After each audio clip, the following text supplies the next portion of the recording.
Louis Vuitton. Un nombre que hoy se confunde con poder, lujo y deseo.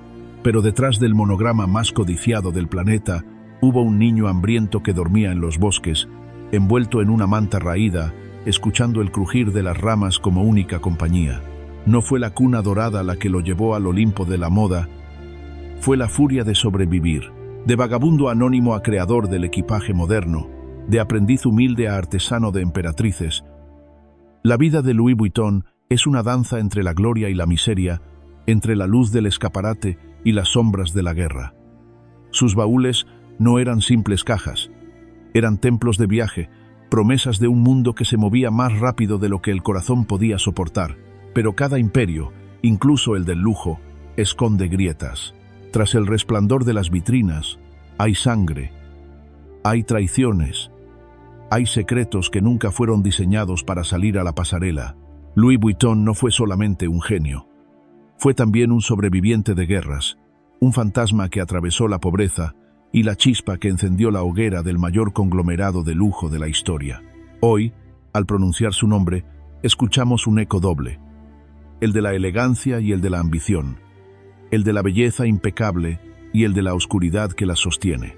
Esta es la verdadera historia de cómo un vagabundo se convirtió en un dios del lujo y del precio invisible que aún se paga por mantener viva la leyenda. Louis Vuitton no nació en un palacio, sino en un rincón de Francia donde la tierra era más dura que los sueños.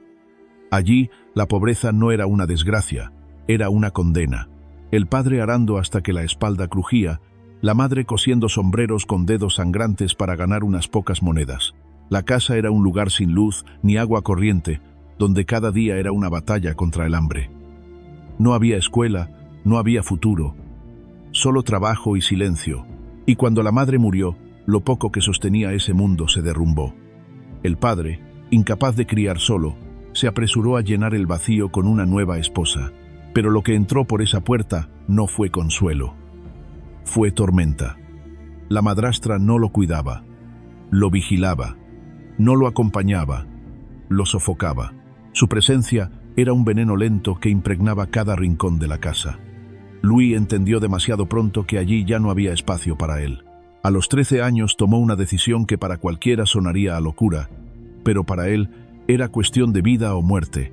Huir, no de noche, sino en una noche sin regreso, sin equipaje, sin despedidas, solo con una manta raída y la obstinación de no morir atrapado en un destino miserable. París quedaba a más de 300 kilómetros, y él no tenía nada salvo su cuerpo exhausto y una voluntad feroz. Durante 3 años vagó como un fantasma entre aldeas y caminos. Dormía en establos abandonados, en bosques donde cada crujido podía ser el último sonido antes del amanecer. El hambre era constante, una bestia invisible que lo perseguía a cada paso. Para aplacarla ofrecía sus manos, cargaba sacos de piedra, limpiaba establos, remendaba herramientas. Nadie veía entonces lo que estaban haciendo en él. Una destreza silenciosa con la madera, el metal, el cuero. No eran simples oficios, eran las semillas de un futuro que ni él podía imaginar. El frío lo quebraba por fuera, pero por dentro forjaba acero. Cada noche de soledad se convirtió en un entrenamiento brutal para resistir lo imposible. 3 años de caminar, de dormir sobre tierra húmeda, de despertar con el cuerpo entumecido y la mente encendida. 3 años que lo transformaron de niño campesino a sobreviviente indomable. Cuando por fin alcanzó París, ya no era un adolescente frágil, sino un forastero endurecido, con la mirada del que ha conocido demasiado pronto la crueldad del mundo. La ciudad no lo esperaba, no lo celebró, pero Louis había aprendido algo que París ignoraba. La indiferencia no destruye a quien ya ha sobrevivido al hambre, a la muerte y al frío. En sus manos callosas ardía la chispa de un futuro que cambiaría la historia del lujo. El vagabundo había llegado. Y detrás de ese paso silencioso hacia la capital, comenzaba a gestarse el nacimiento de un imperio. París en el siglo XIX era un hervidero de promesas y amenazas. Las calles estaban llenas de carruajes, humo, gritos de vendedores, olor a carbón. Para un forastero sin nombre ni dinero, la ciudad podía ser un monstruo que devoraba a los débiles en un instante. Pero Louis Vuitton no era un débil, era un sobreviviente. Llegó con el cuerpo flaco, la ropa en jirones y la mirada endurecida, y tocó cada puerta que pudo encontrar. No pedía limosna, pedía trabajo. Durante semanas fue rechazado. Cada taller lo miraba como a un intruso. Nadie apostaba un centavo por aquel muchacho del campo. Pero él insistía, y finalmente una puerta se abrió. No era un palacio, sino un pequeño taller de maletas y equipajes. Allí se confeccionaban baúles y cofres para una clientela muy particular. Aristócratas, burgueses, viajeros de lujo. Luis entró como aprendiz, dispuesto a absorber cada secreto como quien aprende un idioma prohibido. El trabajo era duro, pero no más duro que las noches en los bosques. Levantaba maderas, cortaba telas, tensaba clavos, cargaba equipajes pesados. El taller no era solo un lugar para sobrevivir, era un laboratorio. Luis observaba cada detalle, cada gesto de los artesanos. Aprendió a leer las costuras como otros leen un libro. Descubrió que cada pieza de cuero, cada bisagra, cada borde de lona podía significar la diferencia entre un objeto ordinario y una obra maestra. Con el tiempo, sus manos adquirieron precisión quirúrgica. Sabía cómo tensar la lona para que resistiera la lluvia, cómo elegir la madera que no se deformaba en los viajes largos, cómo colocar cierres invisibles que desafiaban a los ladrones. Y mientras trabajaba, descubría otra verdad. La clientela que acudía al taller no eran campesinos ni obreros, eran nobles, diplomáticos, ricos que necesitaban baúles no solo funcionales, sino símbolos de estatus. Ese contacto con la élite parisina fue su segunda escuela. Luis no solo aprendía el oficio, aprendía a leer los gestos de quienes vivían en el poder. La forma en que exigían sin pedir, la manera en que sus palabras eran órdenes disfrazadas de deseos. Comprendió que el lujo no era un objeto, sino un lenguaje. Y él, sin saberlo, empezaba a escribir su propio diccionario. El golpe decisivo llegó en 1851. Entre los clientes del taller apareció una mujer cuyo nombre marcaría su destino. Eugenia de Montijo, emperatriz de Francia, esposa de Napoleón III. Era una mujer acostumbrada a lo mejor, rodeada de lujo y halagos. Y sin embargo, cuando recibió un baúl confeccionado por las manos de Luis, quedó deslumbrada. No era solo un objeto. Era perfección. Cada costura era impecable. Cada detalle respiraba una obsesión silenciosa por la excelencia. Eugenia no tardó en convertirlo en su artesano de confianza. Le encargó diseñar todos sus equipajes personales, los cofres que acompañarían a la realeza en sus viajes. Para Luis, aquello era más que un honor, era un sello de legitimidad.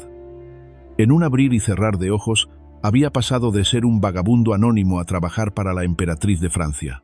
París entero supo entonces que un nuevo nombre había irrumpido en el mundo del lujo. Pero Luis no se conformó con ser el mejor dentro del taller de otro. A los 33 años, con los ahorros acumulados, tomó la decisión que lo catapultaría al destino: abrir su propio taller en París. La ciudad lo miraba con escepticismo. ¿Quién era ese joven campesino que osaba competir con los grandes artesanos de la capital? Pero Luis ya había aprendido que la duda de los demás era el alimento de su ambición. En 1854 levantó las puertas de su primera tienda. Allí, en un espacio pequeño pero cargado de determinación, comenzó a vender bajo un nombre que pronto dejaría de ser el de un hombre para convertirse en el de una leyenda: Louis Vuitton. El vagabundo había cruzado la frontera invisible. Ya no era solo un aprendiz ni un sobreviviente. Era un creador, y con cada baúl que salía de su taller, París empezaba a murmurar lo que pronto repetiría el mundo entero: que aquel hombre había cambiado para siempre la manera de viajar. El París del Segundo Imperio era un escenario de contrastes. Por un lado, la magnificencia de los bulevares recién construidos, los teatros, los cafés iluminados. Por el otro, las tensiones sociales de un país que aún sangraba entre revoluciones y guerras. En medio de ese hervidero, un nombre empezaba a flotar como un secreto a voces: Louis Vuitton. Ya no era el aprendiz humilde que cargaba maderas y clavos, ahora era dueño de su propio taller, y cada baúl que salía de sus manos llevaba impresa una nueva forma de entender el viaje. Hasta entonces, el equipaje era pesado, voluminoso, casi inútil. Los baúles tenían tapa redondeada para que la lluvia resbalara, pero esa forma impedía apilarlos. Transportar varias piezas era un tormento. Luis, con la mirada de quien había cargado piedras en su infancia y había dormido sobre suelos duros, entendía que la utilidad no debía sacrificar la elegancia. Experimentó con la lona, un material resistente, ligero, impermeable. Y entonces nació la idea que lo cambiaría todo. El baúl de tapa plana. Ese diseño simple, casi obvio, era en realidad una revolución. Los viajeros podían ahora apilar sus equipajes, moverlos con facilidad, ahorrar espacio. Lo práctico se unía con lo sofisticado. Lo que para los demás era un baúl, para Luis era un manifiesto. El lujo debía ser funcional. Debía servir al movimiento de un mundo que ya no se conformaba con quedarse quieto. La aristocracia francesa lo entendió de inmediato. Los nuevos baúles de Louis no eran solo contenedores de ropa y objetos. Eran símbolos de modernidad. Tener un Vuitton era mostrar que uno pertenecía a una clase que viajaba en trenes de vapor, en barcos transatlánticos, que atravesaba fronteras con la seguridad de que el mundo le pertenecía. El baúl plano se convirtió en pasaporte de estatus. El éxito no se detuvo en París. Pronto comenzaron a llegar pedidos desde Londres, Madrid, incluso Egipto. Las cortes extranjeras querían el sello de Louis Vuitton en sus viajes. La emperatriz Eugenia continuaba siendo su protectora y clienta, pero ahora Louis ya no dependía de una sola figura poderosa. Su nombre comenzaba a construirse solo, como un eco que atravesaba mares y palacios. En 1859, el volumen de pedidos era tan descomunal que tuvo que expandir su producción. Contrató 20 artesanos y abrió un nuevo taller en Asnieres, en las afueras de París. Ese lugar se convertiría en la cuna de una dinastía. Allí, los baúles no eran producidos en masa, sino concebidos como piezas únicas, personalizadas, con una obsesión por los detalles que rozaba lo enfermizo. Cada cliente, sin importar cuán rico o influyente fuera, recibía un objeto que parecía hecho exclusivamente para su destino. El rumor crecía. Vuitton no era solo un artesano, era un visionario. Los catálogos que diseñaba para mostrar sus productos circulaban entre la élite como pequeños grimorios de lujo. Cada página prometía no solo un objeto, sino un estilo de vida. No había viaje sin Vuitton, no había modernidad sin sus baúles. Los ricos de París lo miraban con admiración, pero también con recelo. ¿Cómo era posible que aquel joven campesino, sin educación formal, hubiera transformado algo tan banal como el equipaje en un símbolo de poder? La respuesta era simple. Luis no fabricaba baúles, fabricaba deseo. Mientras sus competidores copiaban diseños torpes y repetían fórmulas anticuadas, Vuitton empujaba siempre un paso más allá. Sus cierres eran más seguros, sus telas más resistentes, sus líneas más limpias. Cada innovación era un golpe mortal contra quienes intentaban alcanzarlo. Pero el verdadero golpe de gracia aún estaba por llegar. El nacimiento de un estilo tan inconfundible que ni el tiempo ni la guerra podrían borrarlo. Luis estaba en la cima. Había pasado de ser un adolescente hambriento que dormía bajo los árboles a convertirse en el artesano preferido de emperatrices y reyes. París entero lo reconocía. Europa lo codiciaba. Su nombre ya no era un secreto, era un estandarte. Y con cada baúl que salía de Asnieres, Louis Vuitton estaba sellando su destino. Convertirse en la encarnación del lujo moderno. El éxito de Louis Vuitton no fue una casualidad, pero tampoco fue un camino en paz.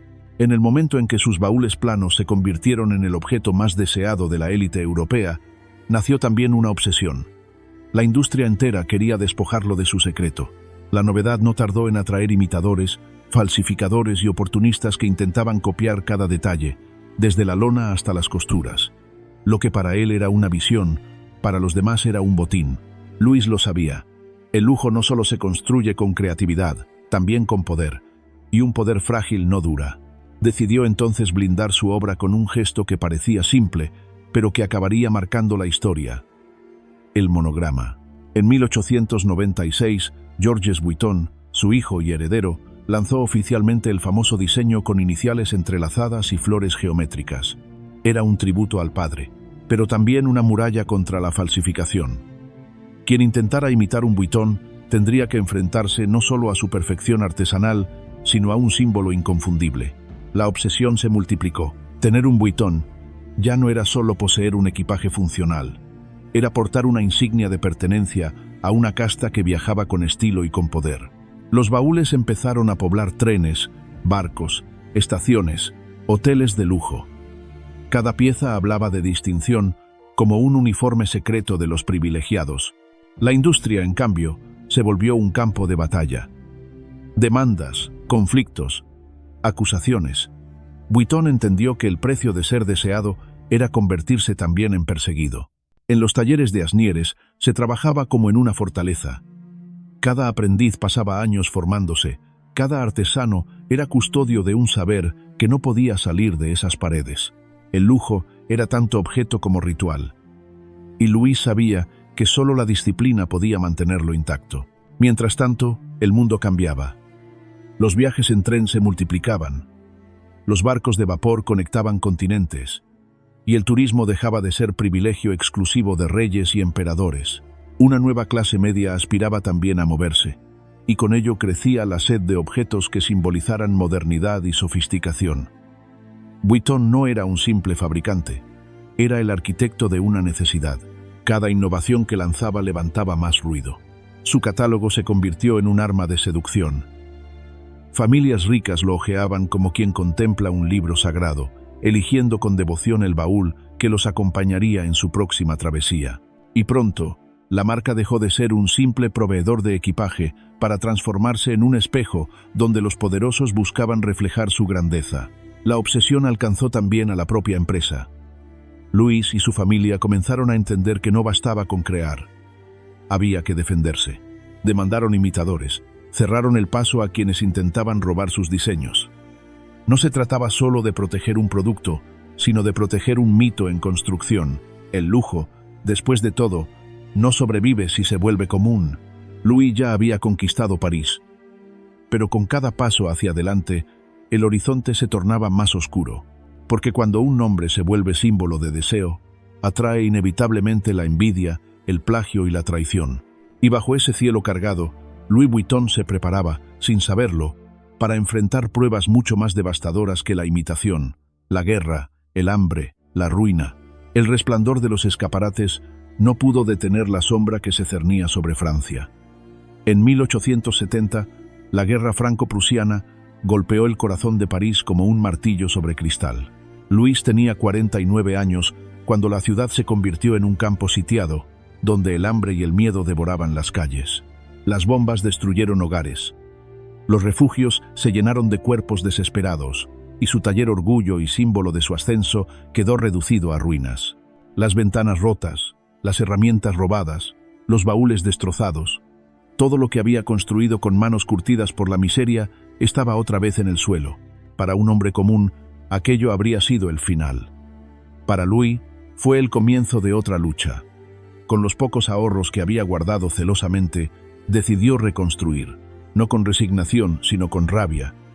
París, devastada, ofrecía locales vacíos a bajo precio, y Louis, con la visión fría del que ha sobrevivido a la nada, aprovechó la oportunidad. Su nueva tienda, estratégicamente situada cerca de la estación de tren y del Gran Hotel, no era solo un negocio. Era un grito de resistencia contra la destrucción, pero las guerras no perdonan. Décadas más tarde, con Louis ya muerto y su hijo Georges al mando, una nueva tormenta se abatió sobre Europa. La Segunda Guerra Mundial. Francia cayó bajo la bota nazi, y París se convirtió en un tablero donde la supervivencia exigía pactos oscuros. En esos años, Louis Vuitton logró mantener sus puertas abiertas mientras otros cerraban. ¿Cómo? La respuesta es incómoda. Colaborando con el régimen alemán.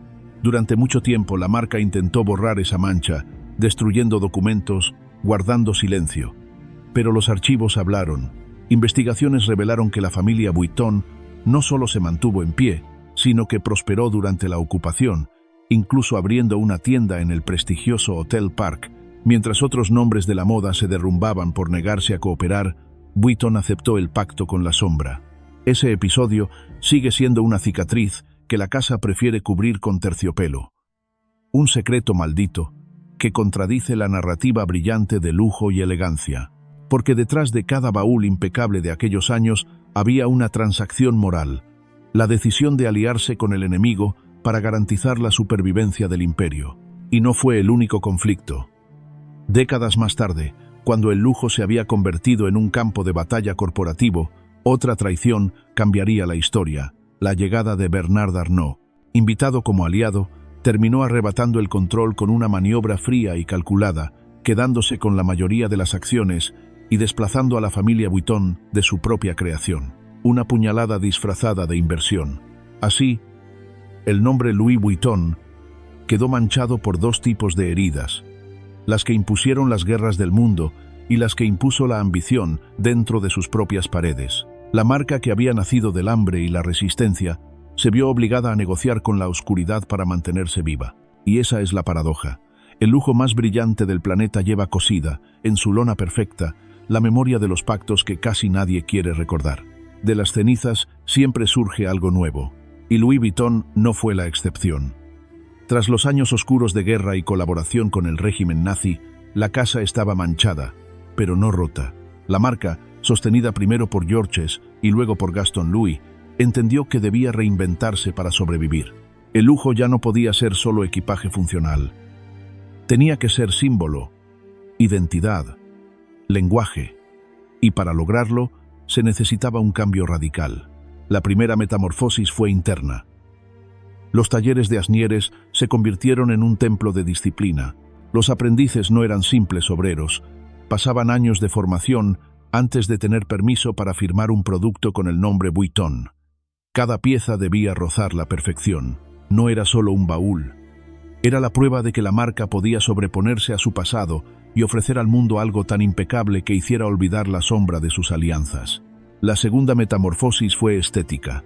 Georges había introducido el monograma para proteger la marca, pero ahora se transformó en un ícono cultural. Las flores geométricas y las iniciales LB dejaron de ser un simple escudo contra falsificadores y se convirtieron en un signo de poder visible, un estandarte que cualquiera podía reconocer desde lejos. Tener un Vuitton ya no era solo poseer un equipaje útil, era anunciar al mundo que uno pertenecía a la cumbre.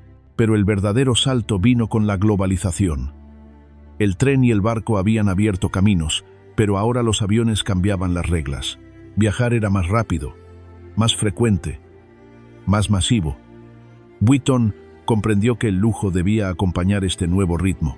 El equipaje dejó de ser un objeto secundario para convertirse en parte del ritual del viaje moderno. Un Vuitton ya no era solo funcionalidad, era teatro, un accesorio que hablaba por su dueño antes de que él pronunciara una palabra. La tercera metamorfosis fue corporativa. Con la entrada de Henri Racamier, yerno de Gaston Louis, la empresa dejó de ser un negocio familiar para transformarse en una máquina empresarial. Racamier entendió que el futuro del lujo no estaba en vender a mayoristas, sino en controlar cada boutique, cada vitrina, cada escaparate. Fue él quien abrió el camino a la expansión internacional, llevando la marca a Nueva York, Tokio y más allá. De Asnieres al mundo entero. El precio de esa transformación fue alto. Por primera vez en casi un siglo, el apellido Vuitton empezó a perder el control real sobre la empresa que llevaba su nombre. El lujo devoraba a su creador, y sin embargo, esa era la única forma de sobrevivir. El siglo XX no perdonaba a las casas que se quedaban pequeñas. Había que convertirse en imperio o desaparecer. La metamorfosis de Louis Vuitton fue, en esencia, un pacto con la modernidad. El vagabundo que había dormido en los bosques ya no estaba, pero su espíritu seguía latiendo en cada baúl y en cada bolso. La casa que nació de la miseria ahora jugaba en las ligas de los titanes globales. Y el mundo comenzaba a entender que Louis Vuitton ya no era solo un nombre, era una religión del lujo. Pero toda transformación trae consigo nuevas tensiones. La marca había logrado sobrevivir a la guerra, reinventarse en la paz y expandirse en el mercado global. Sin embargo, lo peor aún estaba por llegar. Una traición interna que marcaría un antes y un después en la historia del lujo. Porque el verdadero enemigo ya no estaba en los falsificadores ni en las guerras extranjeras. Estaba dentro de su propia casa. Louis Vuitton había nacido en los talleres, en la madera y en la lona, pero su destino no se limitaba al mundo del equipaje. La metamorfosis del siglo XX abrió las puertas a un territorio más vasto, el del estilo de vida. Ya no se trataba solo de baúles para emperatrices o bolsos para damas de alta sociedad. Se trataba de convertir la marca en un universo total, donde cada objeto llevara el eco del lujo absoluto. Henry Racamier, con su visión empresarial, entendió que el lujo no podía ser un producto aislado, debía ser un sistema. Introdujo un cambio radical: expandir Louis Vuitton más allá de la pasarela del equipaje. Las boutiques dejaron de ser simples tiendas para convertirse en templos donde la experiencia valía tanto como el producto. Entrar a una boutique Vuitton era ingresar a un escenario donde todo estaba calculado. La iluminación, los escaparates, incluso el aroma en el aire. El cliente no compraba un bolso, compraba pertenecer a un mito. La expansión internacional fue implacable. En Nueva York, Tokio, Hong Kong, las fachadas de Louis Vuitton comenzaron a brillar como nuevas catedrales del consumo. La marca no vendía equipaje, vendía identidad global. El monograma LV, estampado en bolsos, carteras, cinturones, se convirtió en un símbolo reconocible en cualquier continente. Era el idioma universal del lujo, y quienes lo portaban lo sabían. No necesitaban hablar. El logo hablaba por ellos. Pero lo más revelador fue la entrada en nuevos terrenos. Los años 90 vieron la llegada de Marc Jacobs como director creativo. Con él, Louis Vuitton cruzó la frontera del equipaje para instalarse en la moda prêt-à-porter. Nació la primera línea de ropa, zapatos, accesorios. Lo que había comenzado como un taller de baúles en Asnieres, ahora dictaba tendencias en las pasarelas de París. Y con Jacobs llegaron las colaboraciones inesperadas. Artistas como Stephen Sprouse o Takashi Murakami transformaron el monograma clásico en lienzos coloridos, irreverentes, que escandalizaron a los puristas y sedujeron a una nueva generación. Ese fue el verdadero salto. Vuitton ya no era solo la marca de los poderosos, era la marca deseada por los jóvenes que querían apropiarse de su iconografía. Lo que antes era intocable, de pronto se volvió pop. Los bolsos con grafitis fluorescentes, los colores brillantes, los estampados delirantes. El lujo se mezcló con la cultura callejera y el resultado fue una bomba. Colas interminables, ventas desbordadas, piezas agotadas en cuestión de horas. Pero detrás de esa expansión había una paradoja. Louis Vuitton se alejaba cada vez más del espíritu de su fundador, aquel vagabundo que aprendió a sobrevivir en silencio y con disciplina. La marca se convertía en espectáculo, en objeto de deseo masivo. Lo que antes era símbolo de discreción y distinción, ahora se exponía como trofeo en las calles del mundo entero. Ese más allá de la pasarela fue tanto bendición como condena. Bendición, porque elevó a Louis Vuitton a la categoría de gigante imbatible del lujo. Condena, porque multiplicó las falsificaciones, alimentó la obsesión y generó nuevas guerras legales. El monograma, convertido en fetiche global, era también la diana más codiciada de falsificadores y rivales. La casa entendió entonces que había cruzado un punto de no retorno. Louis Vuitton ya no era un artesano ni un taller, era una idea, un mito en movimiento. Y los mitos, para sobrevivir, deben reinventarse sin cesar, pero cada reinvención tiene un precio. Porque cuanto más se expande un imperio, más se acerca al filo de la traición. Y la traición que marcaría la historia de Vuitton no vendría de imitadores, ni de artistas callejeros. Vendría del corazón mismo del poder corporativo, de un hombre que sería bautizado como el lobo del lujo. Louis Vuitton había dejado de ser un simple fabricante de equipajes. Con el paso del tiempo, el monograma se convirtió en un idioma global, una especie de jeroglífico moderno que cualquiera podía reconocer. No importaba si estabas en París, en Nueva York o en un barrio remoto de Asia. Las iniciales LV hablaban de poder, de dinero, de un acceso a un universo donde solo algunos podían entrar. El legado de la casa no era únicamente material, era psicológico. El lujo siempre había funcionado como frontera social, pero Vuitton lo transformó en un emblema cultural. Cada baúl, cada bolso, cada cartera no era solo un objeto de consumo, sino una declaración. Portar un Vuitton significaba atravesar la línea invisible que separaba a los que tienen del resto. Y ese mensaje resonó más allá de las pasarelas. Se infiltró en la música, en el cine, en la cultura popular, de Madonna a Kanye West, de supermodelos a raperos. Todos lo usaban como insignia de triunfo. Las colaboraciones artísticas reforzaron aún más esa dimensión. El graffiti de Steven Sprouse, los colores brillantes de Takashi Murakami, los diseños de Richard Prince, cada uno convirtió el monograma en un lienzo contemporáneo. El lujo dejó de ser estático y se volvió un campo de experimentación estética. Louis Vuitton ya no era solo herencia, era presente, era espectáculo, era cultura viva, pero ese legado también cargaba un filo oscuro. La obsesión mundial con el monograma generó un océano de falsificaciones. Mercados negros enteros se llenaban de copias baratas que, paradójicamente, amplificaban la leyenda. Hasta en los rincones más pobres del planeta, alguien llevaba un LV falso, como si el mito no pudiera contenerse en vitrinas de mármol y debiera desbordarse hasta las calles polvorientas. Esa contradicción, lejos de destruir a la marca, la hizo omnipresente. Louis Vuitton era aspiración, incluso cuando era imitación. El legado cultural no se limitaba a objetos. Estaba en la manera en que la marca reescribió la narrativa del lujo, no como herencia aristocrática, sino como conquista moderna. Louis, el vagabundo que llegó sin nada a París, había impuesto un relato que cualquiera podía codiciar. Del hambre al Olimpo, de la sombra al escaparate. Esa historia se volvió tan poderosa como sus productos. En el siglo XXI, Vuitton ya no era solo un nombre, era un mito transversal. Las pasarelas lo aplaudían, las celebridades lo adoraban, los artistas lo reinventaban y las masas lo imitaban. El monograma no se leía, se sentía. Representaba ambición, éxito, intocabilidad. Ese es, quizás, el legado más profundo. Louis Vuitton creó un lenguaje universal del lujo, un lenguaje que no necesita traducción, que atraviesa fronteras, clases y culturas.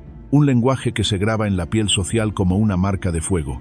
Y en ese fuego se consume la contradicción eterna del lujo, aspiración y exclusión, deseo y distancia, belleza y sombra. Pero ningún legado cultural se sostiene sin conflictos. Y la expansión de Vuitton, convertida en religión del lujo, estaba a punto de enfrentar su prueba definitiva. Porque cuando un mito crece demasiado, aparecen los lobos. Y el más peligroso de ellos ya rondaba las puertas del imperio. En la cúspide del poder, Louis Vuitton parecía intocable. Sus tiendas resplandecían en las principales capitales del mundo. El monograma era venerado como un tótem global, y el apellido había sobrevivido guerras, falsificaciones y crisis, pero la verdadera amenaza no llegó desde fuera. Llegó disfrazada de aliado, con la sonrisa de un inversor y la astucia de un depredador.